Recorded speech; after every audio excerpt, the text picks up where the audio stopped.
Welcome back to A Bevy of Bloods for round 21 of the 2023 season. My blood brother Stevo joins me as we talk about the win over the Orange team in Sydney Derby XXVI, equaling 26 apparently. So fluff up your tail feathers and settle in for a potentially biased yarn about all things to do with our beloved Bloods.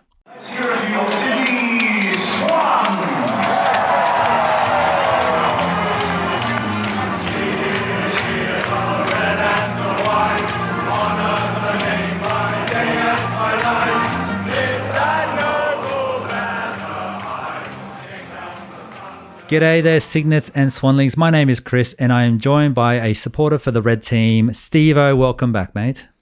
Yeah, cheers, mate. The red team had a good win, 4 in a row. So, yeah, stoked to be here. Looking forward to it. Yeah, lovely. As always, you're rocking up for the wins. Thank you. That's it. Now, as always, before we kick in, please like our stuff if you can out there. I'm not going to dig into it too much, but thank you to everyone who already has. We do see it does make a difference and is growing every single day. So thank you very much. Now, to the game. Last Saturday night, our Sydney Swans defeated the GWS Giants by 11 points with a final score of 12-13, 85 to 15-6, 96. So, Stevo, over to you for first impressions. Oh, look, the first thing after this one was that there's still hope for another week. Like we know that and we've known this for the last 4 weeks or so, that we need to win pretty much every game. And 7 out of 7 has come down to 3 out of 3, and that should get us into the finals. Fingers crossed if your results go away. We'll talk about it in more detail a bit later, I think. But that was the first thing, that, you know, the season still has a pretty good heartbeat. Like, it's more or less in the team's hands. And I really like this win. Like, out of the 4 ones in a row now, so Bulldogs, Fremantle away, then Essendon, and now Giants. This was the one that I kind of was the least confident about, because the Giants have been on a strong run. They've won 7 in a row, which is a club record for them, I think. And this is a team who's played in a grand final in their 10 or 12 years, so that's not an easy thing. So this is a team in some really good form on their home ground, and to turn up and get the points knowing that if we lost, that was probably the season gone, I thought was a massive effort. So that's, to me, overarching of everything else, like really, really good. For the last 3 games, give us some hope. Beautiful, mate. You said it really, really well. We all walked in there very nervous. Every single Swans fan, even the actual crowd at Giant Stadium, was quiet. And it was really weird. Everyone was very nervous despite our team playing quite well. You know, we kicked 11 in a row at one point and the crowd was still kind of a little bit hesitant. It was a very weird feeling. Yeah, it was very weird. Well, mate, I'm going to quickly ask you the question. Battle of the Bridge. Now, that's the moniker that the GWS marketing team and AFL marketing team generally work with. What do you think about it? Because I feel strongly one way. Look, I mean, you're from Sydney, and I'm not. I'm from further north, like Central Coast, so I'm not as familiar with the Sydney geography. I did live in Sydney for several years, like a while ago, but I can't figure out what bridge they're talking about. Like, that was my first reaction and ongoing reaction every time they talk about this bridge, because the only bridge I can think of kind of goes from the inner west into another part of the inner west, but nowhere close to what would be the Giants' territory. And I'm pretty sure they're all in the Sydney Swans Academy catchment zone, all these bridges. But maybe you have a better idea than me as to where this bridge could be. No, I think you've nailed it. That's basically what it is. So, like, if the problem that I have with it, and I don't want to bang onto it too much, but the problem I have with it is that anyone anywhere in the world, including Victoria, South Australia, WA, the main hubs of AFL, they think of Battle of the Bridge. They think of the Harbour Bridge every single time. We're famous for our Harbour Bridge. It's quite a beauty. We're famous for our harbour, full stop. She's gorgeous, but there's another bridge called the Anzac Bridge, which is what everyone points to. No, they mean that bridge. It still goes from like inner west to slightly further inner west and ends up being 2 parts of Sydney that belong typically to the Sydney Swans anyway. Neither of those are considered, greater Western Sydney by any stretch of the imagination. So it's kind of dumb. I hate it. It's just silly. And I prefer that we made it something like, one of the things I floated online was the Battle of the Fridge. So of the fridge. So it could be us here at the Bevy. We could have a nice little bet with the guys at the Squinters who have the Never Surrender podcast for the GWS Giants. And whichever team wins, get gifted like a fridge full of beer or something for their efforts. So something I'll consider for next year, but Battle of the Bridge is a waste of my time. It's silly. Let's move on from it. All right, all right, mate. Let's get stuck into the actual game though. While I on my high horse. Good, the bad, and the stats. Do you want to take it away with one of those?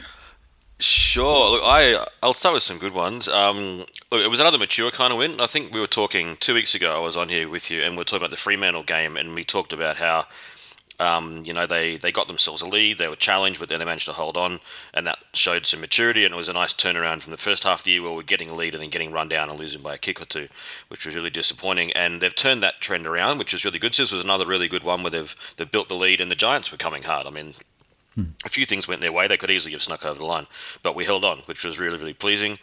And that was number one. And then the other thing that I really liked was the work they put into Sam Taylor. Like, this guy is being talked about as a potential All-Australian defender, despite having missed, I think, 7 matches in the season, which would be, I think, the first time that could ever happen. But a lot of the press is saying that he's good enough and he's played well enough in his other dozen games, whatever it is that he should be in. And the way that the Swans forwards worked him over and made sure that he had an opponent that he was forced to not be in a position where he could just pluck off intercept mark was really, really good. It was kind of hard to see a lot of it on the TV, but it looked like it was Amadi did a lot of hard work on him. Hayward sometimes, McLean, they didn't let him float. He took 1 intercept mark for the whole game. That's my stat. 1 intercept mark for Sam Taylor, having averaged about 6 for the last month, which I thought was a huge effort from the forward line, and a massive tick to John Longmire in the coach's box and the guys who worked it out. What a fantastic stat. That really, really works it out. Look, from the eyes, from what I was watching, it seemed like they had him just kind of boxed up a little bit, like double teamed a little bit. Every time he tried to get up, there was kind of an extra body in his way. Rather, they kind of rather kick it right in front of the guys than just pop it onto heads. It seemed like a very tactical move to not let their defenders do what they do, which is be the best in the business. And just start, just basically take control of it. So, yeah, great shout out. So that's brilliant. Only 1 intercept mark, averaging 6, mate. That's a great stat. Yeah, and credit to the guys on First Crack, actually, the AFL, well, that's like a Fox Footy podcast, I think. Credit to them. They were the one who drew my attention to that. It was an amazing stat. That's a great stat. That's a really good stat. Mate, I'm just going to come out with the very obvious one, and that's just the kicking of straight. Just kicking the ball straight, just kicking for goal, kicking it straight. 11 in the row was a South Melbourne and Sydney record for us, all within the first half, hilariously. And yeah, that was just wild. We're all sitting there holding each other's hands going, there's no way that they're going to continue to do this. And, McLean gets up there, boom, another one. This guy comes up, bang. Papley kicks a beautiful one from about 55 out. He wedged himself, got around the marker a little bit, closer to 50. And McLean for another one. And then we're all like, this can't go on forever. We're like, how many of them can we do? And if it wasn't for that, the numbers state exactly what would happen. We wouldn't have been able to win this game. Tactical and all the hard effort and crazy goals that we got along the way, and we'll talk about them in a second, favorite moments. But just that kicking straight, just the scoreboard pressure is the best pressure, as I think Matt said today. It's important for us. That was my stat there. You, mate? Another one. One thing I didn't love as a stat was conceding so many inside 50s, and it's 2 weeks in a row now. Yeah. It was 69 inside 50s against the Bombers. Luckily, going forward, they were just not very good. Like, their midfield just didn't do their forwards any favours, really, when they were going forward. So we got away with a bit, and our backline was amazing. And then in 68 inside 50s against GWS, so almost the same number. And in both matches, around 40 to half-time. Like, conceding, I think it was 40 against the Bombers, 40 against the Giants, and I think 38 or something against the Bombers in a half of football. Like, If we do that if we get to finals, say, or even in Melbourne in the last match of the season, if we need to beat them to get in the finals, if we give Melbourne 69 inside 50s or 40 and a half, they're going to torch us. Imagine what Petrarca and the like are going to do. They're going to have some serious fun, I think. So that needs to get fixed up, because that's 2 weeks in a row now that we've just leaked inside 50s, and the midfield on the transition is just getting picked apart sometimes. So yeah, hopefully they can fix that like now. Yeah, that's a big shout. A good team will absolutely crush you doing that. You can't get away with that too many times. Mine's on a slightly similar point, but a bit different. High disposal efficiency at 72%. If you're watching on TV, I don't know what it looked like on TV, but definitely at the game it was very, very greasy. So to see us hit our average at 73%, we hit about 72% this round, so give or take about the same. I thought it was really good. I thought our efficiency was just superb. I thought we were doing a lot there. There obviously a few hack kicks that we would have liked to have back. We missed a few shots where we could have gone a bit lowered our eyes a little bit more to kind of keep more possession. But there was obviously a big need and drive to push from the rebound 50s. We were big on that rebound 50s. I think 10 of the first 12 or something like that goals came from rebound 50s. So efficiency was dire important, and also doing it at speed. So to get the percentage up that high in the state that we were doing it, and the fact that the weather was pretty greasy for half the game, I was very, very happy with it. And it's actually been a little bit of a trend of ours to be quite nice with the old disposal efficiency in the last few weeks. We've got some, as I think I said last week, some good ball movers, good users, and it's starting to pay off there. Any other ones for you?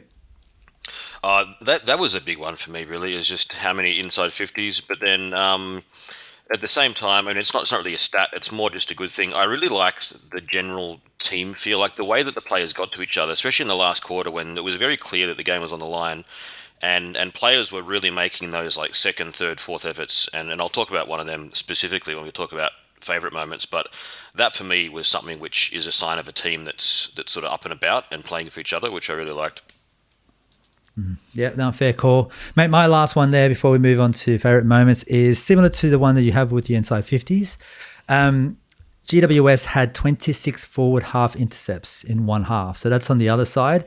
They were just crushing us, basically. And that back line can do that. So that's 26 forward half intercepts in one half, most by any team this season. So it's a bit of a play on the way that we were playing, as well as the quality of that backline from GWS. Thankfully, it didn't hurt us too hard because we got the game, but something to consider that we probably need to put a bit more pressure. Buddy is a big boy, but he moves pretty well, and he always managed to get some good pressure, in particular last few weeks. So something to note for our forwards, even the tall boys, some pressure is always needed. All right, mate, favorite moments, missed chances. Take it over. I'll go straight into a favourite moment. That was the one I just sort of mentioned before, with this second, third, fourth efforts, especially late in the game. And Sam Wicks, it was like 3 minutes to go in the final quarter, and we were up by 2 goals at the time. And the Giants were coming, and the Swans kicked the ball, and it was floating around half forward, and the Giants player looked like he would just clean it up for all money and rebound and probably get another inside 50 and a chance to get them within a kick, or I think 7 points, maybe. I think it was 13 points at the time. Sam Wicks, get on his bike, he puts crazy pressure on halfback, manages to toe and force the ball all the way down to the behind post, and those couple of acts that probably don't even get him a stat, they both managed combined to get them from a loose ball at halfback to a boundary throw in our forward line point post, which is a massive effort, and it slows them down and it gives us a chance to bring numbers up. And these little things, I think, late in the game were the stuff that got us over the line. And that Wicks one, to me, it reminded me a little bit of the Marty Matner one from the 2012 Grand Final, where he sprints out to the wing and lays that tackle and puts the pressure on to slow Hawthorn down. I mean, different stakes, of course, but different type of game. But that sort of stuff is what I get excited about watching late in games. I love it. Those are really, really good shouts, and especially the throwback to 2012 is always nice to hear. My favorite moment would probably be McLean's little kick over to Chatty for his goal. So a bit of a contest. McLean gets his hands on it, and I maintain, we've been saying this for a little while, McLean in the dirty parts of the game is very, very tidy. He's got a very sharp handball. He listens to players. He seems to nail it. He works very well under pressure. And this was a moment where he was about to blast it, as you typically would if you got possession of it within the 50 towards goal. And he just held his kick back just at the right second. A little tinked it over to Chatty. And then Chatty scored from there. And that was big in the game. And just a beautiful little touch. A big man like that shouldn't be able to have such a deft little tink, if that's a technical term for it. A tink, like a tink, little boot. Yeah, that was nice. I like that one. What about yours? Your next one? I'm going to go Errol Gordon. He's too good not to mention. He's in that fourth quarter. I mean, the Swans hadn't kicked a goal for almost an entire quarter. I think the last time we'd scored a goal before this goal by Goulden was about halfway through the third quarter when Florent got that goal. And at three-quarter time, actually, I was texting with my brother and my dad, at 3/4 time and just say, man, I don't know who's going to kick us a goal in this last quarter. And then about 12 or so minutes in, like on the count up clock, not the count down one, I think, Goulden just off one step whacks it through, and there it was. That put us out to, I think, almost 3 goals at the time, and put a bit of a buffer on the game, and it changed the momentum. And these are the sort of moments where I think good players show how good they are, is when they can do stuff like that. And he was spectacular for the whole game, but that particular moment stood out for me at the end. That goal was amazing. His other goal, I think his first goal then, that was the last one you mentioned there, but the first goal that he had when it was bolting down the wing, he worked himself all the way back from the half back, going hard up the wing, got crummy possession. Him and Wixie go back and forth. Wixie puts another little shepherd on a player. And then, Goulden pumps it from just inside 50, but right on the freaking line, and scored that one. And that was on our side of the ground. So we were particularly loud. I was on the Swan side, and it was wild. That was a freaky goal. And then, if you don't mind, it's also pretty much the same spot from where Heaney took his. So there was, I think it might have been Lloydie that kicked it ahead of them. Got through some hands, kind of kept going, skidded off the ground, and basically held up right on the line. I'm like, if this goes out, this is a free kick their way, like deliver it out of bounds, and just held up right on the line. Heaney grabbed it, 2 steps, boom, booted it straight down for a goal. He's just so silky, that guy, when he gets going, and he's as tough as nails. He's an amazing bloke. So yeah, I love that one a lot, man. That was those two were just insane, and they were both from the exact same spot, also the same spot basically where your one mentioned that Gooden took. That was pretty sweet. Any others you got on your side? I can talk about missed chances, actually. There were a couple in the last quarter where we really could have put it a bit harder for them. We missed a couple of shots. I think it was who was the set shot in the last one? I think Mills had one on the run, and then Wicks. And I might actually be confusing this with the Essendon game now, now that I think about it. But I feel like there are a couple in the last quarter we actually could have buried them, and we just didn't do it, having kicked so straight for so long in the game, and then we missed a couple of big ones. But now that you put me on the spot, I can't actually remember who they were. It's you start doing this thing long enough times, as you know, I've been doing this longer than I have. The games start molding into each other in one body of work by the teams. Yeah, it starts to come into its own. Look, the one little thing that I'll bring up is, firstly, Toby, when he was finishing a hit on Ollie Florent, went in there with a bit of a grab of the throat and an elbow into his head. Watched it happen live. It's on TV. You can go see it. It happened. They didn't go back to it. They didn't focus on it. And there's been nothing mentioned of it since. No one said anything. I know that Braden and a couple of the guys from GWS, Daniels and someone else, are all having to sit out suspensions, perhaps. But nothing was mentioned of Toby's clearly grubby, head-high, intentional hit on Ollie. But one thing that I did like, the ball was around the ground. I think Heaney grabbed it, pumped it up forward, and as soon as Heaney kind of got rid of it and realized that he had some time or space, or maybe there was a stoppage or something down the game, then he went straight after Toby and grabbed him and had a bit of a scruff. So, I guess my favorite moment there is just the brotherly love, I guess, just like get down and dirty. Ollie was really under the pump during the game, and Heaney was there to kind of protect a little bit. That's something that I like in the brothers. Any others for you, mate, before we move on to the Bobs?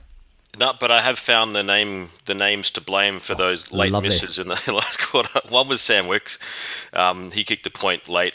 And then that one from Dylan Stevens where they did that very long video check on the line. I mean, it turned out it was just touched. But those two, and then the one the other way with the video review at the Giants end, which we didn't get a very good amount of luck out of the video umpire, unfortunately, but we still got the win. So that's it. That's all it makes. All it makes a difference. Need to win. All right, moving on to the Bob Medal, which is the Bevy of Blood's equivalent of the Bob Skilton Medal. So we give 3, 2, 1 points out to the best one players. And this week, I never come prepared. I don't understand. What are we going to give them, Stevo? It's easy. We just give 3 votes to Errol every week. We don't have to be prepared. It's quite simple. We just text him like, I don't know. Do you have like mobile pay or Venmo in Australia? It's like a $50 every No, the every only week. first time I ever heard of Venmo was Matt Gates using it to do his dodgy stuff. So I don't know anything about Venmo. We have mobile pay. It's the same thing here, but it's called mobile pay. Yeah, no, we don't use that. In Australia, we Mobile put pay the the money key. inside of a kangaroo and push it in the direction where that person lives. Apparently, so that's what Harder the to Americans trace. believe. I like your style. That's good. Keep it under wraps. The Yeah. trees. I'll tell you what I'll give Errol Goulden for this week. He gets a fluffy toy. In Finland, we have these adorable cartoon and book characters called Moomin. Some people have heard of them. They're quite popular in Japan, of all places. Errol Goulden, if he comes to Turku one day, I will take him to Moomin World, because Moomin World is like a theme park based on these fantasy characters. It's in Turku, where I live. I will take Errol Goulden on a trip to Moomin World so he can see the Moomins in the flesh for his 3 points this week. Wow, that's brilliant. That's actually, that's big stuff. All right, so I think so Yeah, far, it's not cheap either. Actually, maybe he can pay, and I'll just come with him because he's got more money you can than pay me. entry to Yeah. Moomin Town. He hasn't even signed that big deal yet. So It's not cheap to go there, mate. It's family of 4, you're in the hundreds. look, I think last time we suggested something for Finland, it was like to play football with you in Finland. So we decided that wasn't quite in the budget. So we're just going to throw someone on a treadmill inside of a fridge, Yeah, that's right. and just work that way. So we'll find some way to make this in the aggregate. We'll, I don't know, put him in a room, start throwing fluffy toys at him, and start speaking some weird Swedish and Finnish words at him. That'd be fine. So well done, Errol. You get some really weird experience. It's just going to include some fluffy toys and some weird languages coming your way. With 3 points, 2 points for McLean, 1 point for Lloydie. So mate, take it away with Errol, your favourite. Errol, and before I go, I should actually correct myself that Moominland is technically in Naantali, which is like a town which is connected to Turku. So people from Naantali might not appreciate being lumped in with the Turku crowd. So it's in Naantali. The massive Naantali crowd that we have on this podcast. Yeah, that's right. We've had a couple of guys from Naantali playing our team over the years. I'm not sure if they listen. Probably not. Errol, he was huge, mate. 32 touches, 25 kicks, which is the most on the field. I love his kick to handball ratio, this guy. 25 kicks, 7 hand passes. Like, it was slippery. It was perfect for a guy like him who is skillful, who is good at winning the ball in a variety of ways. It was a game designed for him, really. 7 tackles, which is the most, along with Rowbottom, which was massive. 677 metres gained. So he was so effective in a slippery game at just getting the ball out the back of the contest on the side, slapping it on his boot and getting us 40 or 50 metres, which in the wet is worth a lot. And those 2 goals we talked about, he was best on ground. He won the medal, or was it the Brett Kirk medal for the best on ground? He won. So yeah. Yeah, Special. Amazing game from him. If he's not in the All-Australian team, then they're a joke, frankly. It'll be the biggest robbery of all time. That's got to be. So, I mean, what I love about this in particular, it's the 677 meters gained, right? Best on ground. It's also the 7 tackles that goes with it. So not only is he getting the ball moving forward, in the direction we want, going up forward and have an opportunity to get into that 50, it's also the 7 tackles that he's managing to stop the game when it's not going in our direction, right? That contested game. It goes one way, you let it go. If not, you've got to shut it down. Man, that's wild. Horse in the post game, they asked him, like, what an incredible, what do you think, Horse? He's an incredible guy, blah blah blah blah. And in Horse, a really unstated fashion, just like, yeah, he goes all right. Like, he said, I didn't see the post match. Verbatim, yeah, he goes all right. Thanks, Horse. Like, that's the insight. That's fine. That's all right. He does. He goes all right. He goes all right. I'm not suggesting he's not, but yeah, he does. Thanks, Horse. That's true. Well, yeah, massive from Errol. Look, he is pretty much wrapping up the Bob Skilton medal, I'd imagine, and definitely the Bob medal at this point without having to put the tally together. I don't see anyone catching up with him. He's just been amazing, absolutely amazing, and in particular this second half of the year. And now with Dacos not in the picture, maybe he starts getting a bit more love. Yeah. Maybe some more love from the VFL, I'd say. Matey, do you want to take it away with McLean? Hayden McLean. We've been talking this week. We've been talking all year, really, about what happens when there's no more Franklin, and we've kind of been living in some sort of denial that it would never happen, and now it's happened. And who's going to take over in the forward line? Well, who steps up? First weekend, 4 goals, like amazing effort. And Amadi kicked 4 last week. I mean, Franklin was playing for part of the game at least last week, but I think these two have shown, and I'm the first to admit that at the start of the season, some of the other guys have been hot, especially on McLean, have been really, really positive about him since preseason. I've always been a bit on the edge, like, oh, I'm not sure, like we haven't really seen enough to be convinced that these guys could spearhead our forward line. We might need, them plus bring in someone else, like another gun forward while McDonald's young. These two are looking really good, and McLean in particular showed it in the first game of the post-Buddy Franklin era. And it's a weird thing with the Swans too. We're so conditioned to having a superstar full forward. Like we had Tony Lockett for all those years. We had Barry Hall for a long time. We've had Franklin for a long time. And not every team in the AFL, not even every successful team in the AFL has a marquee forward. And I think that McLean, Amadi and McDonald are all showing really good signs. I mean, he had 10 touches, 8 score involvements, which was the most with Errol Goulden. McLean that was in the game. Helped himself to 11 hit-outs while he was on it, 4 marks. He was really, really strong in the ruck. He was strong forward. Really positive game from him. Yeah, loved it. I think I've been one of the guys that really been warm on him, but I think I've loved him for a long time. But it's I'll be honest with you, it was never necessarily about the goals and him being necessarily the forward is why I got so excited. I just saw like a guy could run for days, knew when to go for the contest, was really smooth around when the ball was there. So I actually looked at him more from a Reedy perspective of being a really clever out tour that you could utilize, and him being in the right position at the right time to make sure he gives the ball, pumps it down to a small forward, or gets it out the wing, get something going, take a good contested mark. That's been my interest in seeing what McLean does. But yeah, man, he's really stepped up. I mean, 4 goals from 4 attempts, that's perfect. 10 disposals with 6 of them contested. And he was the best ruckman on the day in terms of numbers. So only the 25 contests, so a little bit under half what the other guys did. 44% of the win and 36% to advantage, which both of those stats are best on ground for the ruckman / forward that kicked 4 goals for you. So, and he's only played 49 games. So this kid, what's going on? What's going on with this kid? I mean, we're not in the postseason, but and I know it's easy to get all warm about a player when they had this absolute screamer of a game. But do you see us just locking him up for good, or like at least a few years, or do you want to test the market, you think? No, I can't see why you would trade him unless he wanted to leave, really. Like, yeah, why? I mean, if you get rid of him, what do you got? We've got McDonald, who is still very raw and learning. We've got Amadi, who is good. And then this young bloke who's come in the mid-season draft, his name I can't even remember, Buller, isn't it? He played 1 game. Yeah. And that's it. That's kind of your key forward depth. I mean, I don't know. Do you build your forward line around Isaac Heaney? What are you going to do?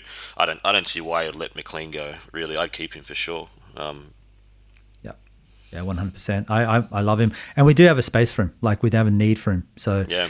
And the more time he's spending in the ruck, the more he's looking to kind of at least compete. So he's someone you can put anywhere. And I think Horst even mentioned that, like, it's just players who can play 2 different positions are worth their weight in gold. Basically is what he said. McLean can play a few, and he runs all day. So big tank. Yeah, like big stuff for McLean. Like because one of the things like ruck, like it's often talked about as one of the few genuine attrition one-on-one battles left in AFL. The way that positional players changed over the last while. And someone like McLean, who you can put into the ruck for good burst, he can really wear down the other ruckman because he covers massive amounts of territory. He's strong, he can jump, he can hurt you going forward. He's a really valuable player, I think. And like, I don't look him in as a potential like superstar, 60-plus goal-kicking forward, but I don't think he needs to be that. I think what he's doing is good. Yep. Yeah, 100%. Played a role, and that role can be varied when you need him, and that's why he's so valuable, I guess.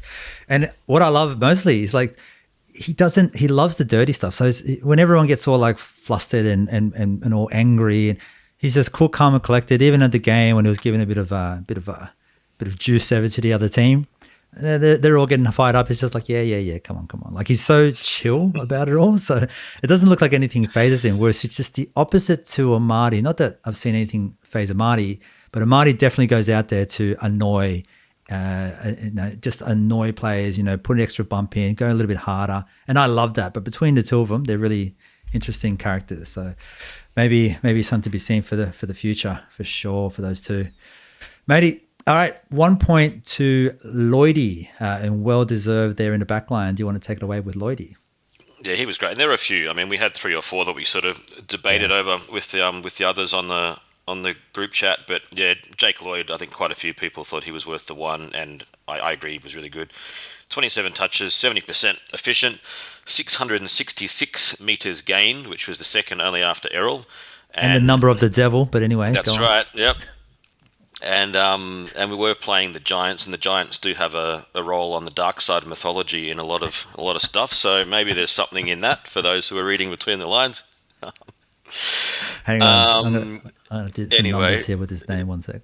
Yeah, keep going. Sorry. Anyway, and so, but the thing I like about Lloyd is that he was just so consistent. He's so solid. He's reliable. When he's got the ball in the back line, you know that he's going to do something good with it. That we're probably going to retain possession, or at least get to like a proper 50-50. He's unlikely to turn the ball over, and they deliberately set up to put the ball in his hands because he is so good with the ball across that back half. He makes these good decisions. His disposal is excellent, and every time that we went inside 50, and it was a lot, like we said, it was like bloody nearly 70 times we went inside 50, having the likes of him and McCartan and Fox and Francis down there to flick it back out and get it in a position where it was going to be Lloyd making that exit was a really good setup. It worked really well, and Lloyd was excellent. Like, he's 30 years old, 29 years old, and he's playing really good footy.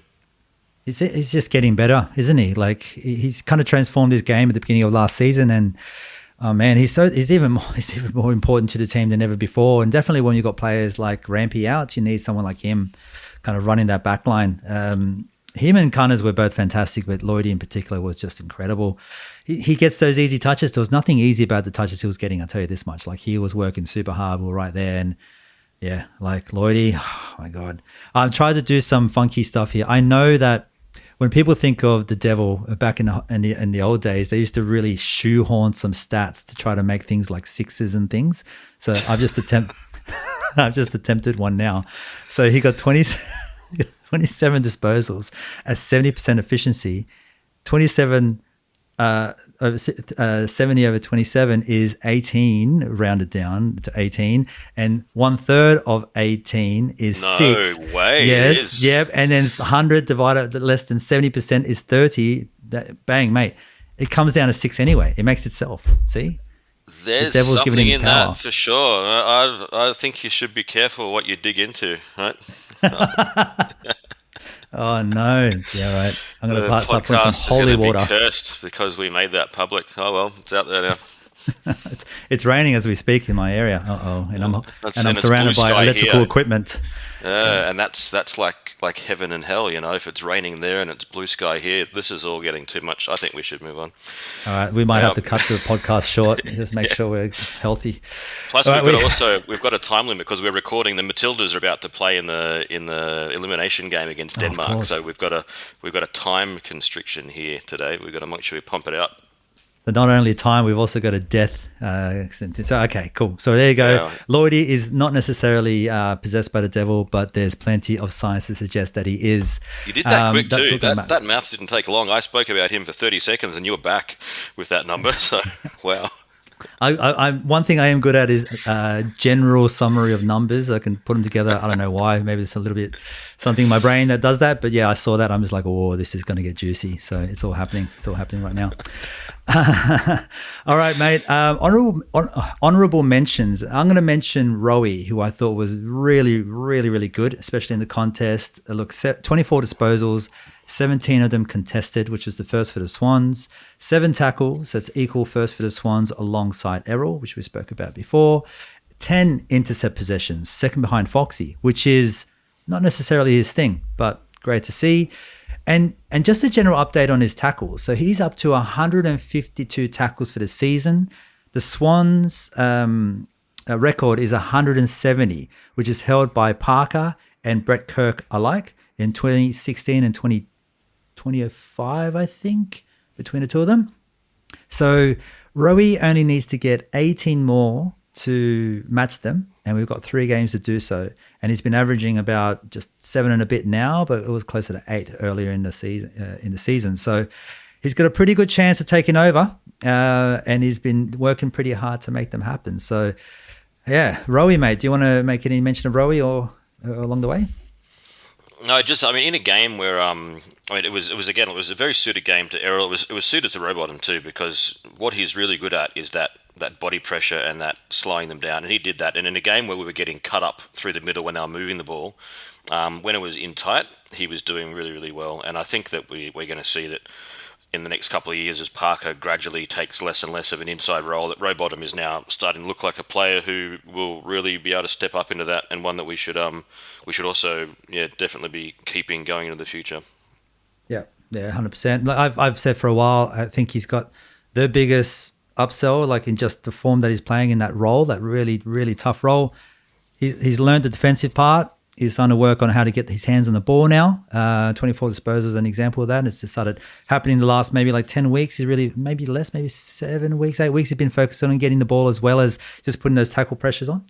So his tackles have gone slightly down by 1 or 2 per game, but his disposals have gone up by about 10, so on average. So big stuff happening by Rowie. So yeah, really tidy to see. Any honourable mentions for you?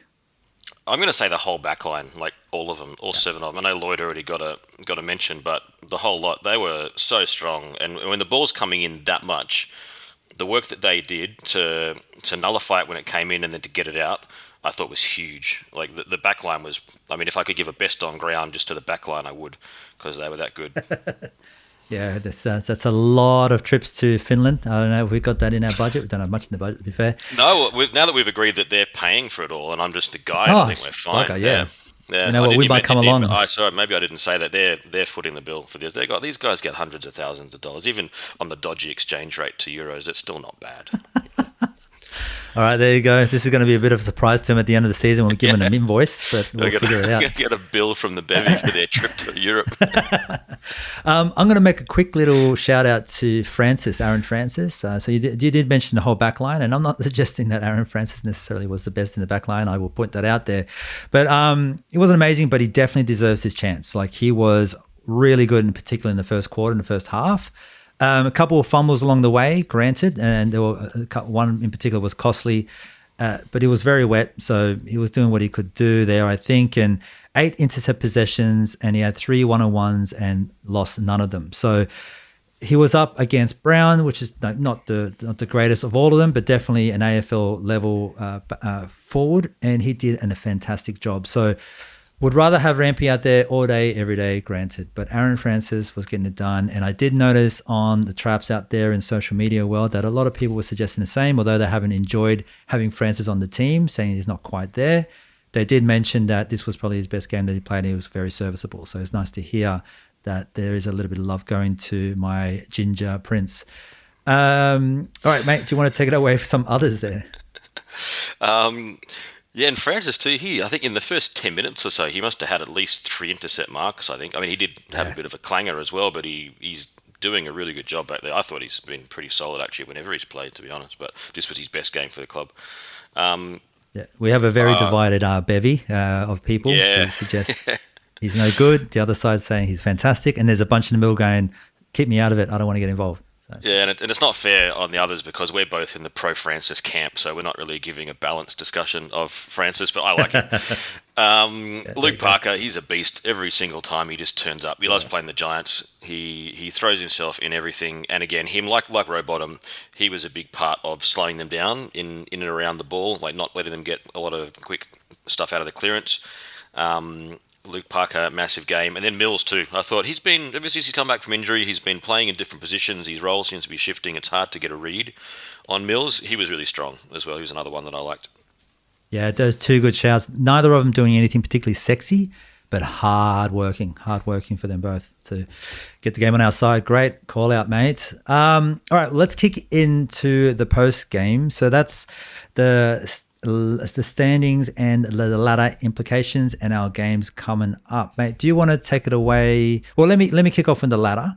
We're in 10th, only right behind the Cats on percentage. That draw really screwed us up because we would be sitting in the 8th and about 7th, I think, because we have a high percentage. Nonetheless, it is what it is. And so we are right behind the old rivals.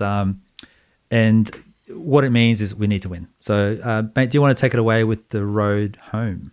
Yeah, sure. I mean, I've been doing a bit of looking, and I've got it all on paper, so I'll have to do my best to describe it in words. Because you go on the ladder predictor on the AF website, and then you put in your predicted results, and then they spit out a final ladder. Well, they spit out a weekly ladder, then a final ladder. The trouble with that is it gives you a final result based on forcing you to make a bunch of often 50-50 decisions. So there are so many different combinations that can come out, and I find that it doesn't give a visual idea of exactly who everyone else is playing, because if we put in that the Swans win 3, then we still actually are dependent on other teams losing games, because we're not in the 8 right now, and we're 10th. The only way that we get into the 8th is to skip over at least 2 teams. And so I've sort of thought about it from the top of that group of 5 through to where we are at 10th. So Carlton's in 5th, the Bulldogs are in 6th. We'll probably struggle to get past Carlton and the Bulldogs. The Bulldogs have a quite easy draw. The Bulldogs play Hawthorn. Hawthorn just beat Collingwood, but still you would think that they're probably favoured to win that still. So Hawthorn against the Bulldogs, then Bulldogs play West Coast, and then they finish up with Geelong away. You're probably going to give them at least 2, probably 3 out of those. Carlton have Melbourne, and then Gold Coast, and then the Giants. Carlton can win all of those games, but then their percentage, even if they lose one of them, is much better than us. And they're one of these teams that also has a draw, so percentage actually matters with us and Carlton and also the Cats. So their percentage is 6 ahead of us. So even if they drop one, 3 might not be enough to get us ahead of them because they've got a superior percentage. So if we think that the Bulldogs and Carlton are possibly out of reach, that leaves us with the Saints, the Giants and the Cats. We need to skip over 2 of those teams. They've all got tough draws. All of them play top 4 teams at least once. And they all have games against teams in that sort of 50-50 range that are still in finals contention. So on top of that, the Saints play the Cats, so one of them has to lose a game. So we can definitely get ahead of one of those 2 teams. Then we need to rely on results to get us the other one. So if we win 3, we should probably get in, but it's not guaranteed. We'll know after this week. If the top 4 do their job, because this week Carlton play Melbourne, Geelong play Collingwood, Giants play Port. If 2 of those 3 go our way, then we know for a fact exactly what we need to do, and we'll have some certainty, assuming we beat Gold Coast. But it's still very, very up in the air. Yeah, excellent summary, mate. That's a really great summary. The one that I was looking at to get excited about skipping over would be the Cats, because I thought they had a really hard draw. Port Adelaide, Collingwood, St Kilda, and the Bulldogs. 4 pretty good teams. I don't back St Kilda so much, but Port Adelaide got all injured, and if you listen to Kane, that's the sole reason why they're allowed to lose that game. Collingwood just lost their main player, Dacos. Dacos, why? Why this week? Why did you have to forget to get out of the way of someone else's knee? Anyway, so they're playing an underman and probably unconfident from the way that McRae spoke about it. Team in Collingwood at the MCG this Friday. So that's going to be a huge game for them, and then St Kilda and the Dogs. I mean, I speak for myself personally, but I would like to speak more generally for a big portion of the Swans fans out there. If we miss out on finals, I want the Cats to also miss out on finals. That for me is very important. I don't know why. It's very, very important.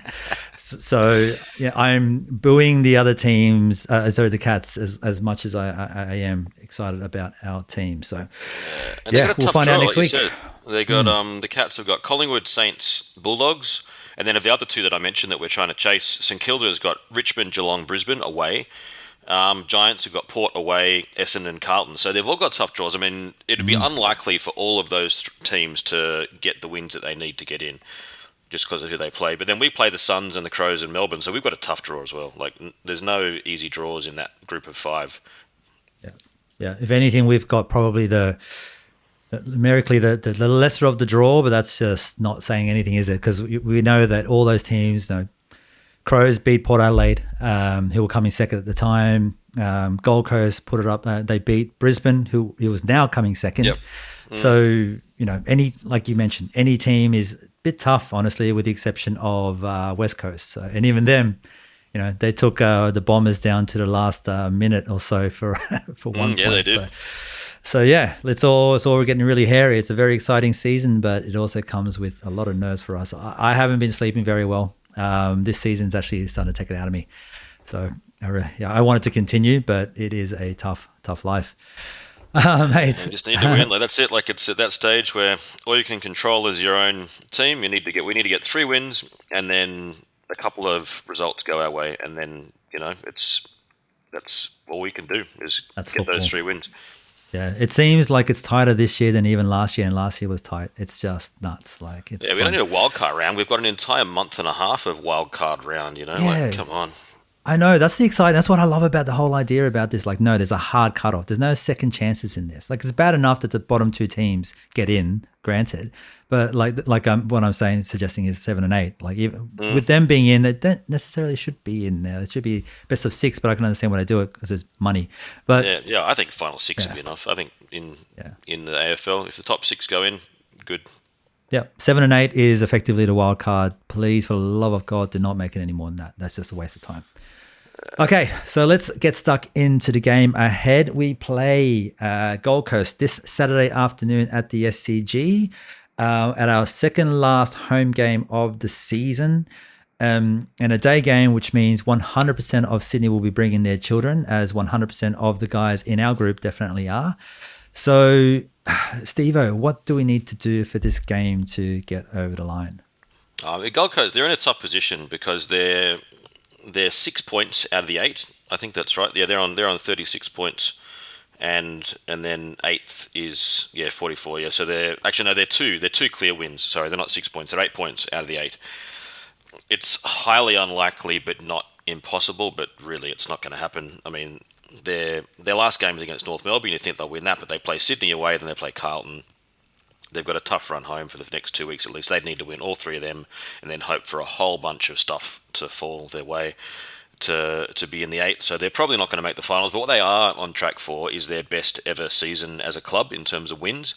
And they can win. I think they need to win 1 more in the last 3 to get that. It'll be their most successful season wins-wise. There is 1 extra match this season, but still. But it would still get them over the edge, which is good for them. So they're going to come out. They're going to want to play. They're not going to turn up and just plan to give us 4 points so we can march forward to a hopeful finals berth. They're going to really, really go at us. They're a good team, like you just said. They beat Brisbane 2 weeks ago. If we look back on their form line, they beat Geelong early in the year when Geelong was, not in their sort of rot period. They beat Geelong, but it was in that couple of early weeks after the grand final, like it was early in the season. They had players out, but still they beat Geelong. They got close to Melbourne. I think they lost to Melbourne like 5 points or 6 points or something. So that's another top 4 team. Then they've beaten one of the top 4, almost beaten another of the top 4. They've beaten the Bulldogs, they've beaten the Crows, they've beaten St Kilda. They're all teams that are still in finals contention. So they've got a string of quite good results behind them. But then they've also got some times where they've been belted by teams, and they've been quite up and down. And they're a young developing team, so you'd expect that. But if we get them on a good day, they can easily beat us at the SCG. They've done it plenty of times before. And then they've got some really good emerging midfielders that I like a lot. Like I think the likes of Rowell, Anderson, Flanders, Powell, Ainsworth. All of these are, mostly 22-year-olds, and I think the oldest of the lot is Ainsworth at 25. They're a really, really solid bunch of young guys. If they get on top of us, we could have a very long day chasing them around the field. Tuke Miller is back after his tackle, if you want to call it a tackle. Interesting tackle, yep. Yeah, that's it. His tackle of Zorko. He got a week for that. He's back. Have you ever heard of finishing the tackle? That's not what that means, by the way, too. Just don't, settle down, mate. Oh, there was a beautiful piece of commentary in the game, and I forget exactly the words. It was that older guy who was one of the lead callers for Fox, and I think it was like Rampy or someone, and he said, in the tackle, goes in there for the ball but doesn't get all of them, or something like this, just in a beautiful little reference. Nice little reference. I'm paraphrasing him now. I forget exactly what he said, but if you do watch the replay, let us know exactly what it was, because it was great. That's really lovely. That's a nice, the smooth one, yeah. Yeah, that was good. And Tuke Miller's back. And I was wondering, we talk about what we might need to do to win, what they might try to do to win. Do you reckon that they would try and do with Tuke Miller what they did 2 weeks ago against Lockie Neal when Touk Miller went with Lockie Neal and just blanketed him and then won a bunch of his own footy and killed it. Do you reckon that they would maybe do that on Goulden? Because Goulden is the Swans' weapon. If you can shut Goulden down, you can go a long way to the Swans not winning, I think. It's quite interesting that teams do don't tag as much as they should, probably, is what the numbers... Is it because they just don't have the person to do it? It's like, is tagging like recognized as just like a cheating element of coaching? Because it seems to prove itself every single time when Lockie Neal gets tagged, he always gets shut down. Like, so why don't teams always do it? Yeah, and they use this kind of like what Miller did, because I guess there's the very defensive tag where you literally just go out there and try and stop them getting the ball, but like the Ryan Clark tag, for example, that style of tagging, where you sacrifice your game to not give them a game. But then what Touk Miller did was this far more offensive tag, which is kind of like what Cameron Ling used to do when he tagged in his career. He was very good at it. It's what Brett Kirk did also, was this, I'm going to stop you getting the ball, but then I'm going to make you chase me, and I'm going to absolutely burn you when we've got the footy, and I'm going to impact the game. And that's what Miller did. So I wonder if they would consider something like that on Goulden, because I'd want to do something about Goulden, because he's shredding teams at the moment. I'd be surprised if they don't. If they've got that weapon to them, then they don't. I mean, if that's the case, then does Goulden just kind of go wide? Just make sure he stays wide and only impact the game when he really has to, when he's kind of, when it's going his way, when he's just going to have to hard run them off. So I suspect that they're preparing for this. That's definitely something that happened. I mean, he's obviously been very successful with it. I mean, similar to what you were saying there with like an offensive tag, similar to what Millsy was doing for a little while there when he managed to tag guys and still managed to get plenty of his own footy. So, yeah, if that's the case, then just drag that guy out of the contest. He's obviously very good. I mean, they've got some massive heads in there, like, Noah Anderson and Matt Rowell, like those two guys have been playing together forever. Yeah, good midfield. Really, we can't get belted by their midfield. Of the teams that have chopped us up in the last couple of weeks, I mean, the Giants' midfield are very strong. Essendon's got some very good midfield players, and I think the Gold Coast midfield could easily go to town on us as well if we don't really have a plan for them. Yeah, and I mean, in the ruck options, Witt is an absolute beast of a guy. He manages to just do quite a number on a few teams. So, it's going to be a bit of an interesting one. I hope Hickey's kind of, holding up pretty well. He seemed to be running pretty good. And he was good. I liked his game, actually. We didn't talk about him, but I thought he was solid. Given he's been out of the team for a while, that's got to affect you mentally also. And playing at that lower level, it's hard to keep form when you're playing VFL, because the gap between VFL and AFL is just so big. Massive, And then that you're a senior player, then they chose not to have you in the team for several weeks. Like, that's got to do something to your head. And I thought he came in and really applied himself, and he was solid, Hickey, in that game.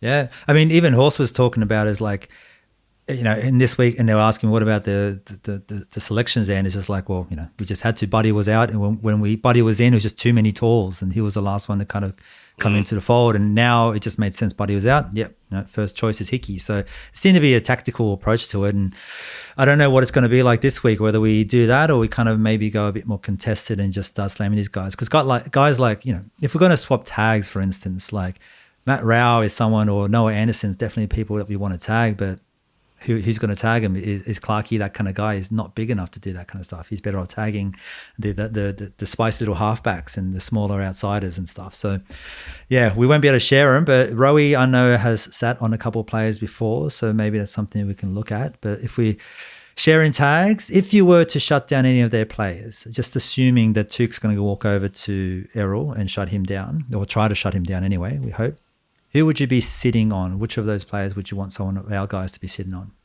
My two favourites are them. I mean, Flanders has been playing really well lately. He's been getting a lot of the football. He's been very good. If you've got to pick one, though, I think Rowell and Anderson are their two most damaging ones in that midfield group. Rowell's really hard to tag. Like, he gets his own footy. It's really, really hard to shut down a guy who's just going to get the ball and put his head over it. Anderson would probably be the one, because he can really cut you up through the lines. Yeah, probably him. But honestly, any of them, they've got some really good ones there. Yeah, I think I would only say Anderson, because he's got twice as many goals that Rodell's, and he's got 13 goals over the 7. So I mean, he does manage to get, when he gets up forward, I've seen him. He runs up forward. He's very smooth. He's similar to like a Parker. He just gets going, and he's angling straight forward, and he's going to take a nice shot. So I'd be more inclined to sit on Anderson, just in the style of game that he plays and what it means. But yeah, like it's going to be a tough one. It's going to be a tough one. Pretty good What do you 1-2 think punch in the draft that year, wasn't it? I'm pretty Oh sure they my got them God. 1-2, didn't they, in They that did, yeah. draft? Yeah, so Yeah, they that's a did. good return. And Yeah, not bad. Like, yeah, basically take a what do you call it, a franchise in one pick, yeah, basically. Yeah, just I mean, I kind of feel for them and the fans that they have. Like, they're doing as a club. They're not together. And God, if they get dimmer, I really hope they don't get dimmer. I'd leave Stephen King there. Stephen King seems to be doing a good. Maybe he doesn't want the job. I don't know, but he seems like he's doing a good job. Like he's got this team Yeah, playing good footy. Like, it's not often that you fire a coach midway through the season and you've still got finals as a dream. Like it's really odd. And Stephen King, I think, has got some good results out of them in the last couple of weeks since he's been in the seat. yeah. So maybe that's just what it is. Maybe that's what it's gonna be him. But I don't think so. I think the AFL is telling them that they have to pick up someone who's got some experience and build a franchise around. Blah blah blah. So unfortunately, it might end up with Dimmo. So we get to hear his voice going on again. But it's going to be different for him. It's not going to be. You don't have the VFL backing. You don't have a club that's just throwing whatever and all those people wanting to help. No, he started off from scratch. Granted. Does he want to do that again? Is the question. He's got some pretty good players. Yeah, so. yeah, he built that Richmond team very well, but that was at a different period in his career too. Like, does he have the energy for it's going to be a solid rebuild. They're going to be coming up for a bit longer still. Yeah. The thing that annoys me too about it is that he might come in and they might do really well. They get in the finals next year and they're going to be like, oh, that's the dimmer difference. Like, it's not. It's because the players are coming of age. They're fantastic players. They just need to be relatively coached well, game to game. And they're going to do well, I think, for next year. So hoping that starts for next year, not this year, I guess. Yeah, just that midfield group. Like, you talk about prime age, like the ones that I listed before. There was like five: Rail, Anderson, Flanders, Powell, Ainsworth was the other one. And they're all 22 to 25 now. Next year, they're all going to be 23 to 26. This is getting into your prime age for these sort of ball-moving players. It's not going to be because Hardwick turned up and pressed the magic button. Like, a lot of work's been done by Dew and all of his group, and now by King towards the end of it, who's been part of that anyway. Yeah. So, yeah, I think 23-year-old Ben King and 22-year-old Lukosius. So that's it. Like, babies. they've got some guns in that team that are all coming into peak age. So, yeah, maybe Hardwick goes there. I don't know. Whatever. Enough of that guy. It'll be something else. There'll be a new headline, and in 6 months there'll be another chaotic headline from the Gold Coast off field, like the board has done something. Yeah, as it turns out, though, he's been shelving money elsewhere. Yeah. All right, mate. Do you want to give a prediction? I know I like doing it, but you guys seem to go gun ho for it, so I'll give it over to you. Well, I don't know. I was confident against Essendon and Fremantle. I was not confident against the Giants. I thought we'd lose. I mean, if I was in a tipping comp, I'm not in one, but if I was, I would have picked the Giants. Not by much, but I didn't think we were going to win. This week, I think that the Swans, if they play their best footy, given what's on the line at home, I think the Swans should win by 20 plus points. Let's say 23 points. Right, fair enough. Like that's a pretty sweet one. Look, I'll back you up there. I'd suggest about the same thing. I think we're the better team. We're definitely hot. Some pieces are coming together really nicely. So let's see where we end up. The style of game is going to be a big difference for us, and how we manage to shut down a couple of their players. And in particular their forwards. If their forwards are getting on, then they're tough. But I think we've got the pieces to kind of slow them down. So that's why I'm more picking it because of our defensive effort and their forwards rather than anything else. Okay. And what's this? Can I ask before you go on? You've got here please. MRO Braden. Because we know that Rampy and McInerney are both injured, but what's the deal with him? I didn't pick that up. I didn't even realise that he was up for the MRO. Yeah, he's up for it. I haven't even seen it, but I presume it's a non-thing. I did see a bunch of people suggest that it shouldn't have been. That we hope we contest it. I think we should have found out by now if we're going to. So I suggest that we're not going to. So that's a big out. That's a really big out. He's been playing better and better, and he's the better winger of the lot. If Juzzy comes back in, then grand. We've got ourselves a little bit of cover. But if Juzzy doesn't get back in from his calf, then that's a big out. And you have to imagine that Steven steps in, and for arguably one of his last good cracks at it before we have to make a decision on what his future holds for the Swannies. So yeah, okay, I don't exactly know. 1 week. Braden Campbell 1 week. And Bedford and Daniels from the Giants also got weeks. 1 week each. I think it was a bit of a incidents in high the game. contact or something like that. Some Yeah, pretty right. non-thing. Probably non-thing. All right, mates, one last Yeah, front thing. on bump, You had a it couple says of on Lockie Whitfield. I'm just reading off a it's big website enough. now, off SEN or something. Yeah, misses a week for late hit on Giants halfback Lockie Whitfield. Front on bump found to be careless conduct, medium impact, high contact by the MRO. He will miss the next match, but I can't find anything as to whether the Swans are appealing it or not. Yeah, okay. I Yeah, mean, that's that front-on sucks. contact during the game. I just want. Is it during a football? I think it's because it's motion? high, and anything which is high, because of their grading system, really, like because they just have the little checkbox thing, and they have to give it a type of Yeah. contact, so it's either careless or intentional, and then it's high, medium, low impact, high, medium, low contact.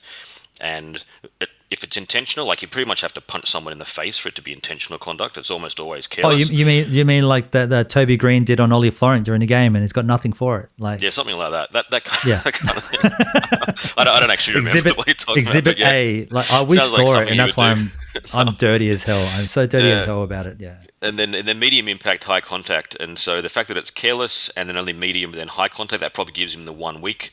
And then if you downgraded the high to medium, you probably can't deny that if it's hitting clearly high. So it might be that even with a downgrading, they wouldn't get him under a week. I don't know what their table looks like. I forget exactly, but it might be that even if they argue like low impact rather than medium, they still wouldn't get it down under a week. And the only other option would be to try and get him completely off. I don't know. Okay. Yeah. I'm just watching it now. I'm trying to see. Oh, there's nothing in that. Okay, so basically he's gone off his a bit of a late hit on a late hit on Whitfield that, and it wasn't like a big hit. It wasn't like a shoulder bump. It was just like a front on bang big hit. It's nothing in it. That's pure football. Yeah. Okay. Fine. So he's passed the Bevy tribunal. He can play next week. He's good. He's in on He's Saturday. in. He's fine. I'll talk to the guys. I'll Saturday talk to some afternoon, he'll be there. QCs. Yeah. They're KCs, All right. Matt. Don't you remember? We've got a transition in society. They're what is all it? KCs now. They're King's KC. Council. They used to be Queen's Councils. It's Charles Council right. now. Oh, Yeah. jeez. CKs. All right. KCs. It sounds like it sounds almost like bloody. I always think of KFC. Like that's every time I see KC written now, I think of bloody fried chicken. Anyway, Did I have to wear different funny hats, or they still wear those sort of boots? I don't know if they wear the same hats. Okay, boo. All right. They'd We have should to, make it Australian. They should all have to forced to wear one of those Ray Martin kind of helmets that back in Full Frontal used to wear those. The Aussie versions of them. Why not? oh dear. Okay.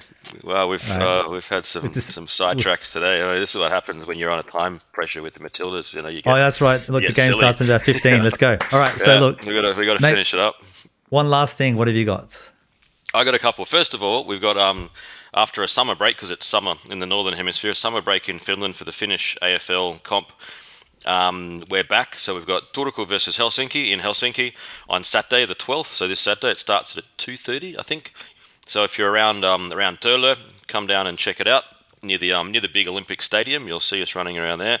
And we play a 5-match series because we have teams in Turku and Helsinki. So this is game 3 of the 5-match series, and it's currently 1-1. So a lot's on the line. Wow. So come along for that if you're in Helsinki.